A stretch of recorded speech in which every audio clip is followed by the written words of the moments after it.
आज इंटरनेट पर ऑनलाइन जो बिजनेस चल रहे हैं उनमें बेशुमार कारोबार हराम है। उलमा बता बता के थक गए, भाई ये फॉरेक्स ट्रेडिंग हराम है, नाजायज है, सूदी लेन देन है, करेंसी पे कब्जा किए बगैर आप नहीं बेच सकते। और करेंसी को करेंसी या गोल्ड करेंसी को करेंसी के बदले में बेचा जाएगा, दोनों तरफ से एक ही टाइम पे कब्जा होगा।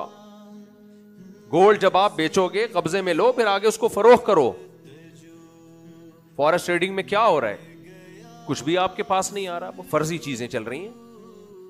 कीमत बढ़ गई तो पैसे ले लें, गिर गई तो पैसे दे दें। इस्लाम नहीं मानता इन चीजों को। आजकल एक ब्लॉकचेन के नाम से एक बिजनेस चल रहा है। आपने 4 आदमियों को एक चीज पहना दी, वो 4 आगे 4 को पहना दें, यानी 16 को, घर बैठे आपको उसका कमीशन मिलता रहेगा।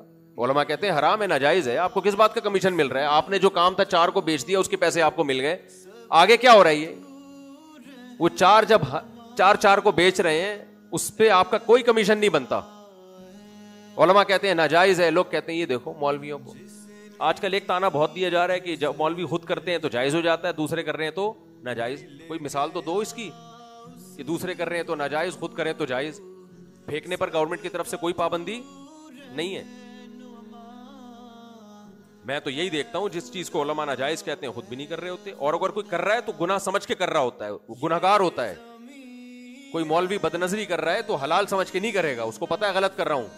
दीन को जरा सा भी खुदा का खौफ होगा, दीन को चेंज नहीं करेगा। हम फॉरेक्स ट्रेडिंग को नाजायज कहते हैं और अल्लाह का शुक्र है करते भी नहीं है। मैं करना चाहूं तो करोड़पति बन सकता हूं, भाई नाजायज है। हम तो उस काम को नहीं कर रहे जिसके में उलमा में इख्तिलाफ है। तकाफुल दारुल उलूम कोरंगी के उलमा जायज कहते हैं। मुझे ऑफर आई है, मैंने कहा भाई मैं जायज नहीं समझता, लिहाजा मैं नहीं जा रहा। बहुत पहले की बात है, 7-8 साल पुरानी बात है। बुलाया गया था हमें।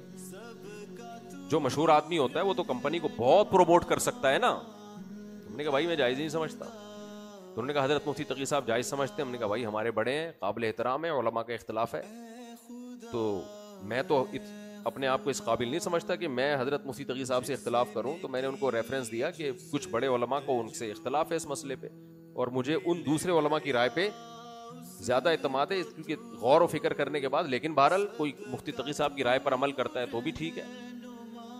तो सूद गुनाह कबीरा है, सूद गुनाह सगीरा बोलो नहीं है।